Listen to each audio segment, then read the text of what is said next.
औरंगपाल से कि हमें जो है 8वां अध्याय अक्षर ब्रह्म योग ये हमें बताएं। हरे कृष्णा।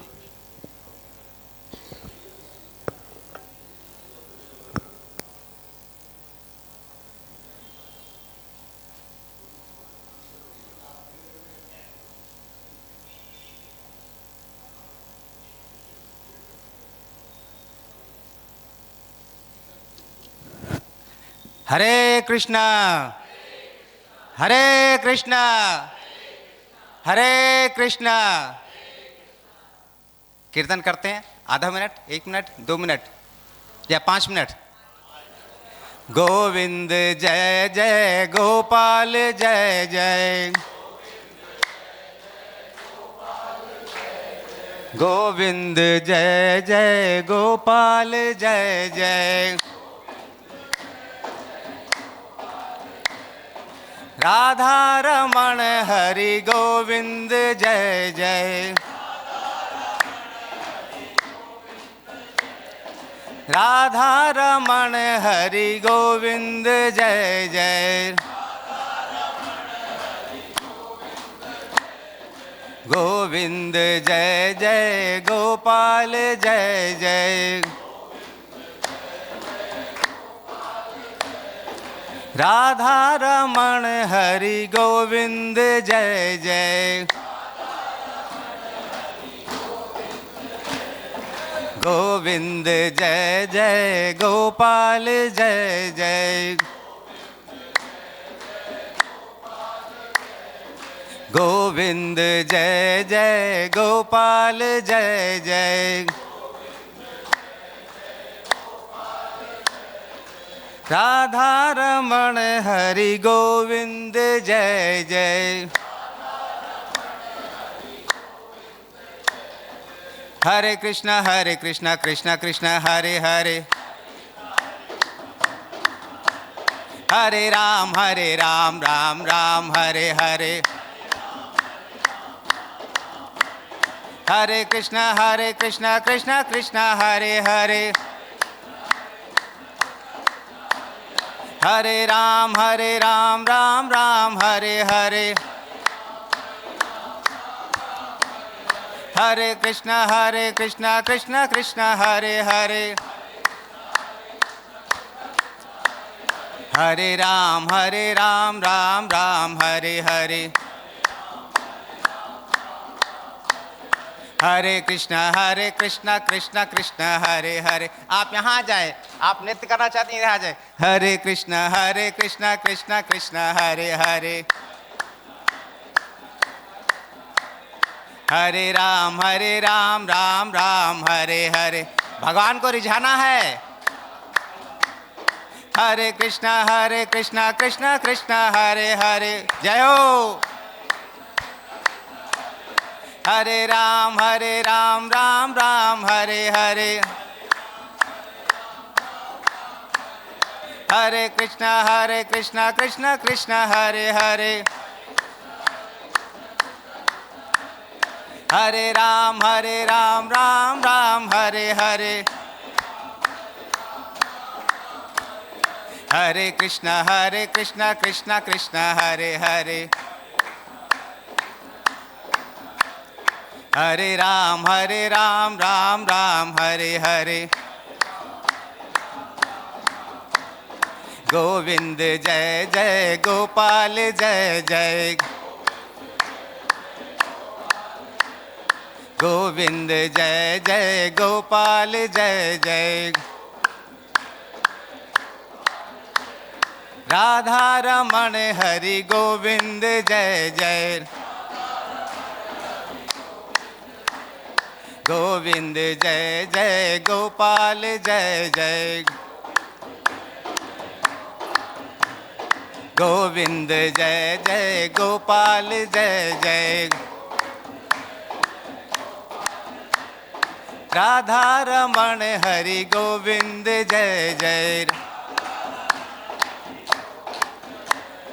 राधा रमण हरि गोविंद जय जय, गोविंद जय जय गोपाल जय जय, गोविंद जय जय गोपाल जय जय, राधा रमण हरि गोविंद जय जय। हरे कृष्णा हरे हरे कृष्णा हरे कृष्णा। आनंद आ गया।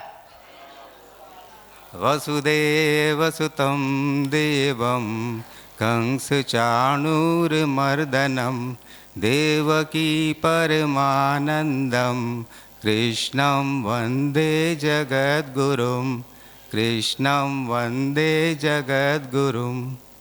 आप सभी वैष्णव के चरणारविंद में कोटि कोटि नमन, साष्टांग दंडवत। समय ऐसा हो गया है कि अब चलने का समय हो रहा है और ऐसे में सेशन लेना बड़ा ही कठिन होता है। सुबह से लेके ग्राफ तो ऐसे चढ़ता है, लंच के बाद थोड़ा फ्लैट हो जाता है, अभी नीचे की तरफ आने लगता है। तो देखो मेरा प्रयास रहेगा। और ये बात भी है कि लंच के बाद के सेशन में वक्ता बकता रहता है, श्रोता सोता रहता है। तो मुझे नहीं लग रहा कि आप कोई सो रहे हैं, अच्छी ऊर्जा आ गई है, तो मैं भी प्रयास करूंगा। और अध्याय जो है 8वां अध्याय अक्षर ब्रह्म योग थोड़ा कठिन है, लेकिन प्रयास होगा इसको सरल करके आपके सामने प्रस्तुत किया जाए। और प्रश्नोत्तर अवश्य होने चाहिए, उससे फिर जो सेशन है उसकी जीवंतता वो बनी रहती है। तो हम आरंभ करते हैं अध्याय 8 अक्षर ब्रह्म योग। अब इससे पूर्व पिछले अध्याय में भगवान ने अपने समग्र रूप को बताया था, जिसमें अधिदैव क्या है, अधिभूत क्या है, अधियज्ञ क्या है, कर्म क्या है, अध्यात्म क्या है, इन सब चीज़ों के बारे में भगवान ने स्वतः बताया था। लेकिन ये चीज़ें इतनी गूढ़ है कि साधारणता बहुत आसानी से घुसती नहीं है। सही कह रहा हूं मैं? तो इसलिए अर्जुन एक बार फिर से ये प्रश्न पूछते हैं और भगवान उनके संदेह का निराकरण भी करते हैं, बताते भी हैं और एक प्रश्न दाग देते हैं। कुल 7 प्रश्न होते हैं। अंतिम प्रश्न होता है कि अंत काल में आप जानने में कैसे आते हैं? अंत काल में आप जानने में कैसे आते हैं? तो इस प्रश्न के उत्तर में भगवान ने श्लोक संख्या 5 और 6 में बताया, जो मनुष्य अंतकाल में भी शब्द पे विशेष ध्यान दीजिएगा, जो मनुष्य अंतकाल में भी मेरा स्मरण करते हुए शरीर छोड़ता है वह मेरे स्वरूप को ही प्राप्त होता है। क्या बढ़िया बात कही भगवान ने, बहुत बढ़िया बात कही है, इसमें संदेह नहीं है। देखिए ठप्पा लगा दिया यहां पर, जो बात उन्होंने कही उसको बिल्कुल सील कर दिया। हे कुंती पुत्र अर्जुन, मनुष्य अंतकाल में जिस भावों से ही भाव का स्मरण करते हुए अपना शरीर छोड़ता, पहले तो बताया कि मेरा स्मरण करेगा तो मुझे प्राप्त होगा, अगर नहीं करता तो अब बताते हैं कि जिस भाव से भावित होता वो शरीर छोड़ता है, वह उस अंतकाल के भाव से सदा भावित होता हुआ उसको ही प्राप्त होता है, अर्थात उस योनि में ही चला जाता है। क्या बात है! टिकट एक ही है, टिकट एक ही है। उस टिकट से चाहे भगवत प्राप्ति का टिकट ले लो, भगवत धाम चले जाओ या कुत्ते की योनि में चले जाओ, कौन सा पसंद करेंगे आप लोग? भगवत धाम जाना पसंद करेंगे। कैसे? वो अभी भगवान आगे बताते हैं। दरअसल ये स्मरण का विज्ञान है। भागवत में भी परीक्षित का यही प्रश्न था कि मरण धर्म का क्या कर्तव्य है, पहला प्रश्न। और दूसरा प्रश्न था उसे क्या सुनना चाहिए। तो अच्छा ये बताइए, मरण धर्म कौन नहीं है? सभी मरण धर्म है, सभी मृत्यु की ओर जा रहे हैं। अब परीक्षित को तो एक फायदा था। क्या फायदा था? उसको पता था उसकी 1 सप्ताह में मृत्यु होगी। शाप था ना, शाप तो फलित होगा ही।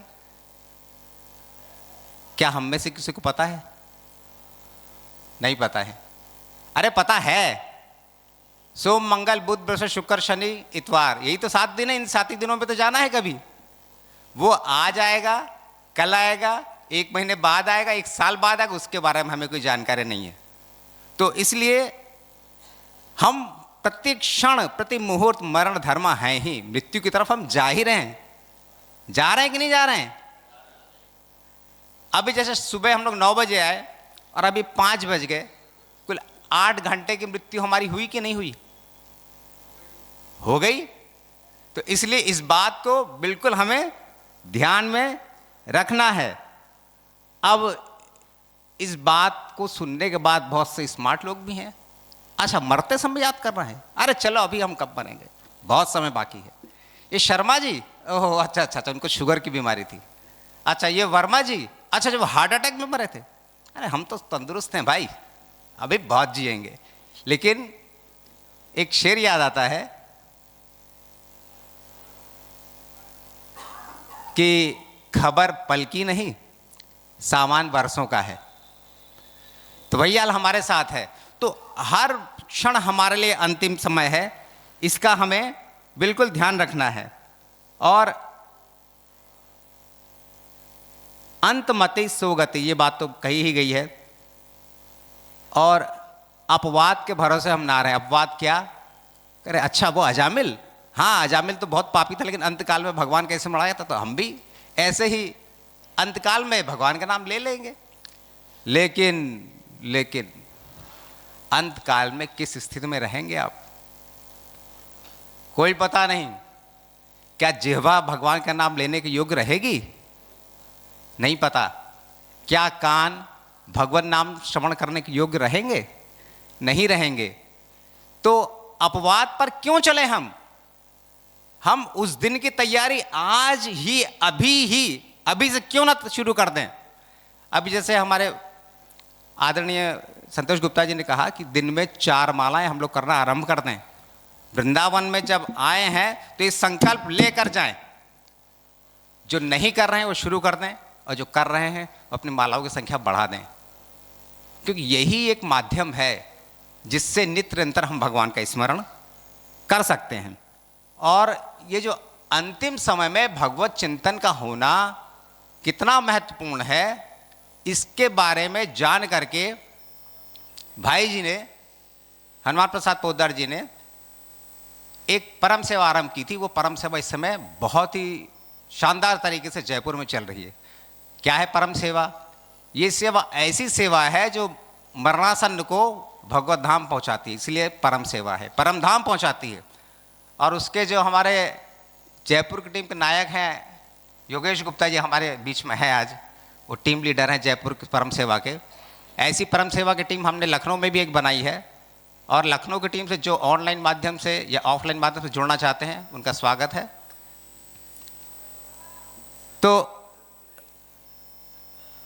और श्लोक संख्या 6 में बताया कि अगर अंतकाल में स्मरण ना हुआ तो ये भी हो सकता है। हम तो कह रहे हैं कि अंतकाल में हम कर लेंगे, लेकिन ना हुआ तो जैसे भरत मुनि, अंतकाल में उनका विचलन हो गया, हिरणी का ध्यान आ गया तो हिरण की योनि उनको मिली। तो अब शंका ये आती है कि अगर अगला जन्म हमें अंतिम स्मरण के अनुसार या अंतिम भाव के अनुसार होता है तो कर्मों का क्या होगा? हमारे कर्म भी तो कुछ खेल करते हैं। तो इसका स्वामी जी ने बिल्कुल स्पष्ट वर्णन किया है कि योनि तो भाई देखो अंतिम चिंतन के अनुसार ही होगी। अगर कुत्ते का ध्यान करोगे, घर में कुत्ते पाल रखे हैं, तो अगली योनि तो कुत्ते की ही मिलेगी, अगर कुत्ते का ध्यान आ गया अंतकाल में तो। अब ये है अगर अच्छे कर्म है तो एम्बेसडर में, सॉरी क्या कहते हैं, कौन सी अच्छी बढ़िया गाड़ी को, मर्सिडीज में घूमने वाले कुत्ते बनोगे। और अगर कर्म अच्छे नहीं हो तो क्या ये जो सड़क में घूमते रहते हैं उस तरह के कुत्ते बनोगे। तो बनना तो वही है जो अंतकाल में दिमाग में रहेगा।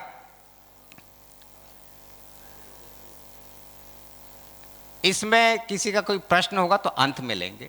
तो ये अंतकाल का जो स्मरण का विज्ञान है वो हमने जाना। अब आगे देखते हैं। अब अगर ऐसा नहीं करेंगे तो क्या होगा, और भगवान क्या सुझाव दे रहे हैं? भगवान ये सुझाव दे रहे हैं, जब मैंने तुझे बता दिया कि सब समय तुझे मेरा स्मरण करना है, नहीं तो क्या होगा, अंत काल में अगर कहीं दूसरी तरफ चित्त हो गया तो क्या होगा कि विचलन से क्या जो अगली योनि है वो निर्धारित होगी। इसलिए तू सब समय में मेरा स्मरण कर। जैसे पिछले श्लोक में कहा था, अंत काल में भी, अर्थात सब समय स्मरण तो करना ही है और अंतकाल में तो करना ही है। तो इसलिए उस आदत को बनाने के लिए, उस अभ्यास को बनाए रखने के लिए तू सब समय में मेरा स्मरण कर और युद्ध भी कर। मुझ में मन और बुद्धि अर्पित करने वाला तू निसंदेह मुझे ही प्राप्त होगा। सब समय में स्मरण कर, अर्थात एक अध्यात्म में एक बात आती है, तैल धारावत चिंतन। पानी की धारा टूटती हुई गिरती है, लेकिन तेल की धारा में कहीं टूट नहीं होती, वो बिल्कुल अक्षुण अखंड गिरती है। तो हमारा चिंतन उस तरह से होना चाहिए। इसलिए तू सब समय में मेरा स्मरण और युद्ध भी कर। अब हम क्या युद्ध करते हैं क्या? कोई बताए, युद्ध करते हैं क्या? अरे हम जो घर में संसार के काम कर रहे हैं, अरे वही तो युद्ध है हमारे लिए। अर्जुन का कर्तव्य कर्म था युद्ध करना। हमारा कर्तव्य कर्म देश काल परिस्थिति के अनुसार जो भी हमारे कर्म है वो युद्ध करना है, वो हमारे लिए युद्ध के समान है। तो इसलिए सर्वेषु कालेषु, कोई भी कार्य हम आरंभ करें, इस बात पर विशेष ध्यान दीजिएगा, कोई भी कार्य हम आरंभ करें, भगवान नाम लेकर आरंभ करें, तो वो कर्म या कार्य या क्रिया वो भगवत प्रीत्यर्थ हो जाएगी, भगवान के लिए हो जाएगी। और जब उसका समापन करें तब भी भगवान नाम ले, ओम श्री कृष्णार्पणमस्तु। जो भी किया वो मैंने आपके लिए किया, आपको अर्पण कर दिया। तो उससे क्या हुआ कि जो भी हमने कर्म किया वो भगवत प्रीत्यर्थ हो गया, भगवान के लिए हो गया। सुबह सुबह हम उठे, भगवान नाम स्मरण किया और एक प्रार्थना की कि हे प्रभु, आज सारा दिन मैं जो भी करूं वो उसको आपका ही कार्य समझ करके करूं, और जो भी प्राणी जीव मुझे दिखे उनमें मैं आपके ही दर्शन करूं। तो उससे क्या होगा कि ये जो तैल धारावत चिंतन वाली बात आती है वो बात फिर फलीभूत हो जाएगी। और रात में सोते समय भी भगवान नाम लेकर के हम सोएं। और एक प्रार्थना ज़रूर करें, एक प्रार्थना ज़रूर करें जो अंतमति सोगति से जुड़ी हुई है कि हे नाथ, हे प्रभु, अगर रात को आप मेरे इस शरीर से प्राण के रूप में अगर बाहर निकलें तो कृपा करके मेरी जिह्वा पर आना और अपना स्मरण करवा देना, अपना नाम उच्चारण करवा देना, भूल मत जाना। ये देखिए, ये भक्त का भगवान पर जोर है कि वो अपनी ड्यूटी भी उसको सौंप देता है कि भाई अंत काल में मैं आपका स्मरण करूं, ये जिम्मेदारी आपकी है। इतना अधिकार है कि नहीं? बोलिए। मजा नहीं आया? भगवान पर हमारा अधिकार है कि नहीं है? अरे हम भगवान से लड़ सकते हैं कि नहीं लड़ सकते? अपने दोस्त मित्र से लड़ते हैं कि नहीं लड़ते हैं? अपनी पत्नी से नहीं लड़ते हैं। जो प्रिय होता है लड़ाई उसी से होती है, जिस पर अधिकार होता है लड़ाई उसी से होती है। तो भगवान पर तो पूर्ण अधिकार है भाई। तो बिल्कुल अधिकार से कहिए, देखो भाई मैं सो रहा हूं और अगर प्राणों के माध्यम से तुम निकल गए तो उस समय अगली योनि मुझे न मिले तुम्हारे पास ही चला जाऊं, उसकी व्यवस्था तुम्ही को करनी है। मेरी जिह्वा पर आना और अपने नाम का उच्चारण कर देना, करवा देना, जैसे अंतकाल में नारायण नारायण नारायण बोल करके चले गए थे।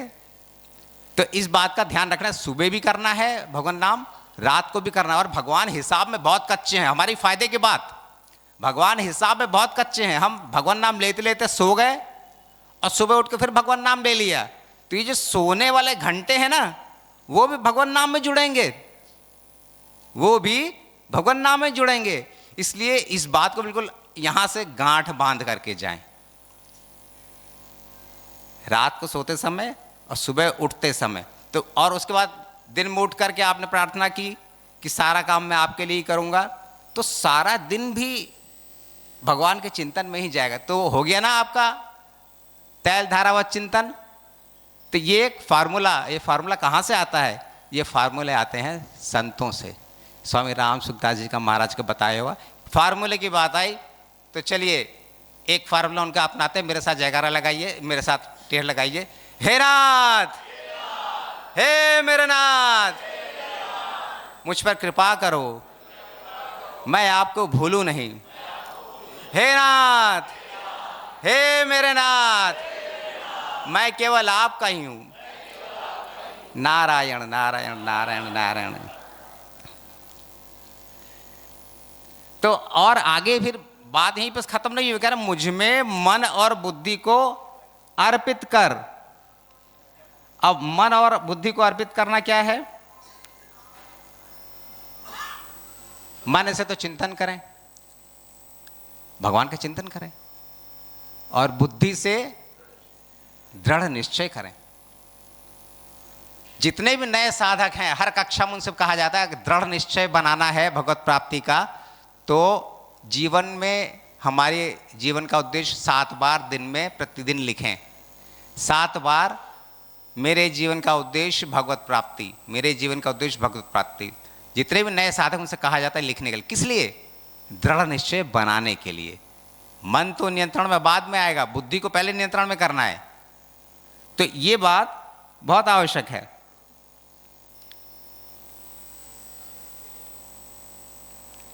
और मन और बुद्धि को अर्पण करने वाली बात तो तब आती है जब हम मन और बुद्धि को अपना माने। ये मन और बुद्धि अपने हैं नहीं, भगवान के हैं।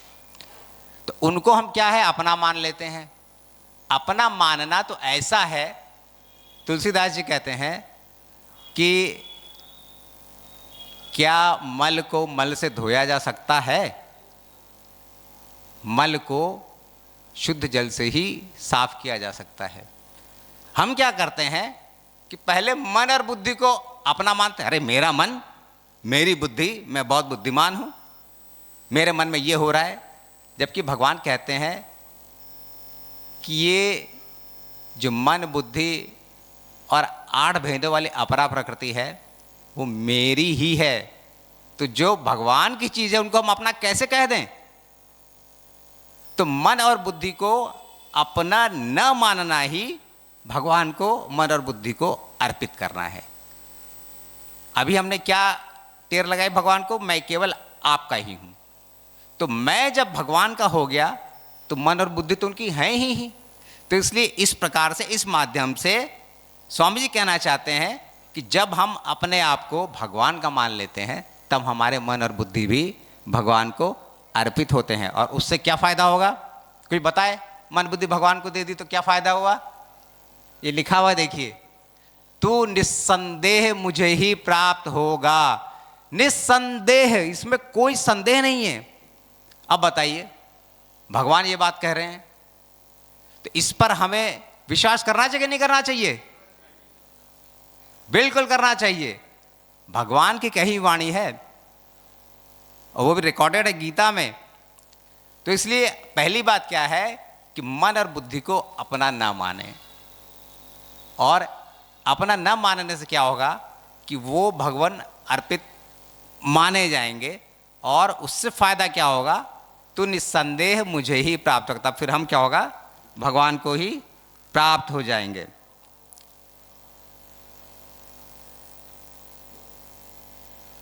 इसमें स्मरण की बात कही गई है।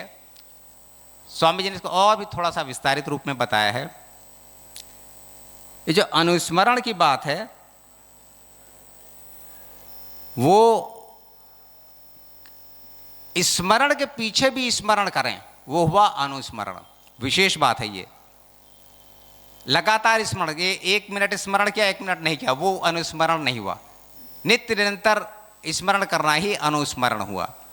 ये स्मरण भी 3 तरह का होता है। पहला है क्रियाजन्य स्मरण, जब तक अभी भजन किया भगवान की याद आई, भजन खत्म भगवान का स्मरण भी खत्म। तो ये जब तक संबंध क्रिया चलती रहती है तब तक संबंध रहता है, उसके बाद क्रिया समाप्त होने पे संबंध भी समाप्त हो जाता है। और दूसरा है संबंध जन्य स्मरण, जैसे संबंध को हम स्वीकार कर लेते, जैसे मान लीजिए विवाह होता है किसी को, तो कन्या स्वीकार कर लेती कि ये मेरा पति है। तो ये जो संबंध बन गया तो उसको सपने में भी कोई उठा कर पूछे तुम्हारा पति कौन है तो बता देगी ये मेरा पति है। तो ये संबंध, ये हमेशा इसका ये स्मरण ज़्यादा समय तक बना रहता है। और तीसरा जो कि महत्वपूर्ण है, बहुत ही महत्वपूर्ण है, बोधजन्य स्मरण।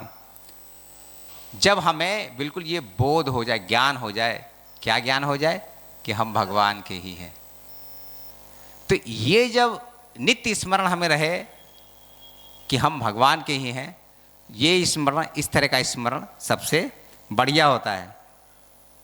और ये शिकायत आ सकती है कि अरे हमारे और भी तो काम है, और काम काज नहीं करें क्या, ऑफिस ना जाए क्या, सिर्फ भगवान का नाम ही करते रहें। आ सकती है ये शंका, क्या घर में झाड़ू पोछा ना लगाए क्या, भगवान नाम ही करते रहें। तो भाई जी हनुमान प्रसाद पोद्दार जी का कहना है, बहुत अच्छी बात कही उन्होंने, कि देखो संसार के काम तो करने ही हैं, वो भी कर्तव्य कर्म में करने हैं, लेकिन भगवान स्मरण न छूटे। एक हाथ से भगवान का चरण पकड़े रहो और दूसरे हाथ से सांसारिक काम करते रहो। क्या बात कही है देखिए उन्होंने। एक हाथ से तो भगवान के चरण पकड़े रहो, छूटे ना जैसे वो, और दूसरे हाथ से तुम संसार के काम करते रहो, और जब संसार के काम हो जाएं तो दोनों हाथों से भगवान के चरण पकड़ लो।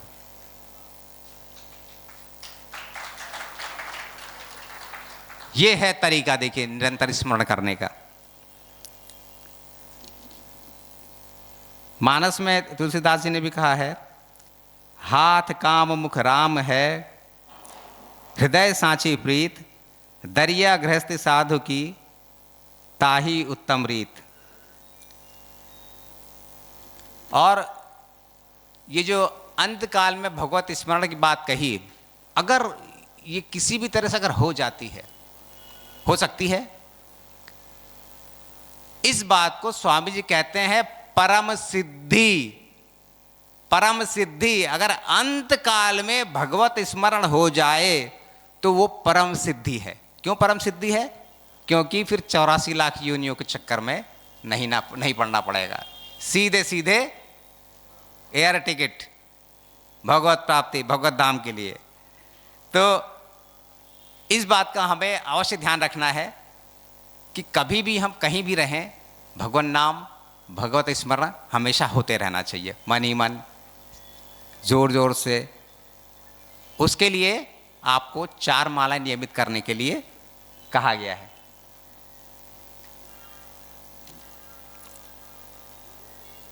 अब इसके बाद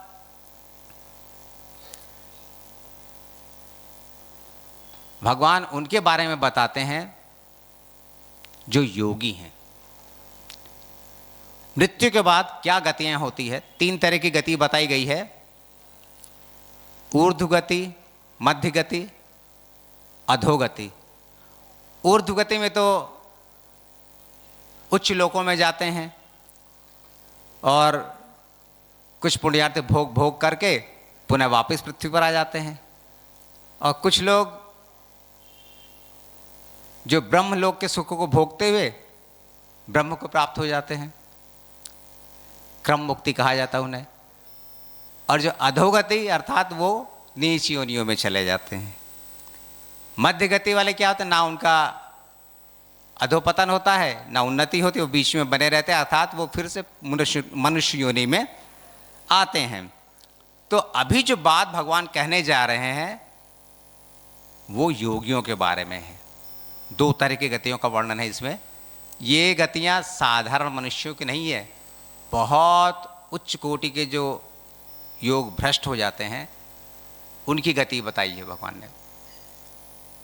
ये योग भ्रष्ट शब्द को अन्यथा न लीजिएगा, बहुत ऊंची स्थिति है ये। उच्च कोटि का जो साधक होता है, योगी होता है, अंत काल में अगर किसी कारण से उसका विचलन हो जाए तो क्या होता है, फिर वो भगवत प्राप्ति न करके स्वर्ग लोकों के सुखों को भोग कर आता है, और या तो ज्ञानवान योगियों के घर में प्रकट होता है या योगियों के घर में प्रकट होता है, जन्म लेता है। तो यहां पर 2 गतियां बताई गई है, मैं पढ़ता हूं। क्योंकि शुक्ल और कृष्ण ये दोनों गतियां अनादिकाल से जगत प्राणी मात्र के साथ संबंध रखने वाली मानी गई है। इनमें से एक गति में जाने वाले को लौटना नहीं पड़ता और दूसरी गति में जाने वाले को पुनः लौटना पड़ता है। हे वृथानंदन, इन दोनों मार्गों को जानने वाला योगी कभी मोहित नहीं होता। अतः हे अर्जुन, तू सब समय योग युक्त समता में स्थित हो जा। एक है शुक्ल पक्ष, शुक्ल मार्ग और कृष्ण मार्ग। जो शुक्ल मार्ग से जाते हैं वो ब्रह्मलोक तक जाते हैं और क्रम मुक्ति के आधार पर वो ब्रह्म को प्राप्त हो जाते हैं, उनकी मुक्ति हो जाती है, उन्हें लौटना नहीं पड़ता। एक और हैं जिन्हें जो ब्रह्मलोक के सुख भोग करके फिर वापस आते हैं। और दूसरी गति जो कृष्ण मार्ग की बताई गई है, कृष्ण मार्ग वाले को लौटना पड़ता है, अर्थात वो भले ही योगी हैं लेकिन कुछ कारणों से अगर वो कृष्ण मार्ग से ले जाए गए तो फिर उनको वापस पुनः पृथ्वी पर आना पड़ता है। स्वामी जी कहते हैं कि कृष्ण मार्ग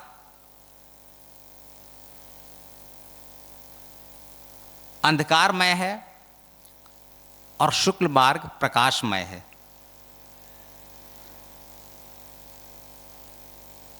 जो सकाम भाव है वो अंधकार है, सकाम भाव अर्थात फल मिल जाए मुझे, वो अंधकार है, और निष्काम भाव प्रकाश है। ऐसा क्यों? अगर हम निष्काम भाव से कर्म करेंगे, कर्मयोग हम लोग पढ़ चुके हैं, फल की इच्छा अगर हमें नहीं रहेगी तो कोई भी कर्म हमें बांधने वाला नहीं बनेगा।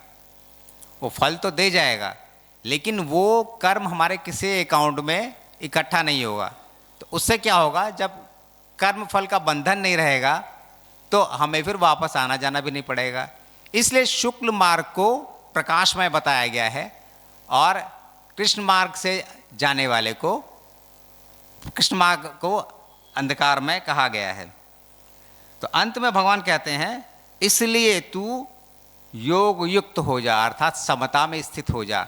समता में स्थित होने का फायदा क्या है? समता में स्थित होने से क्या है कि राग द्वेष से साधक दूर हो जाता है। और अभी पहले सत्र में हम लोग देख चुके हैं कि राग द्वेष क्या है, अध्यात्म के मार्ग में सबसे बड़े बाधक हैं। अरे स्वामी जी तो कहते हैं कि ये राग और द्वेष तो अध्यात्म के राह में लुटेरे हैं, वो अध्यात्म की पूंजी को लूट लेते हैं। इसलिए अगर साधक समता में स्थित हो गया तो फिर उसमें राग द्वेष नहीं आता, और राग द्वेष न आने से वो फिर किसी कर्म फल के बंधन में नहीं पड़ता और उसका पुनर्जन्म नहीं होता। हरे कृष्ण हरे कृष्ण हरे कृष्ण। थोड़ा समय ज़्यादा ले लिया, किसी का कोई प्रश्न है तो पूछ सकते हैं। हाँ प्रभु जी, हाँ बोलिए, आप कोई बात नहीं।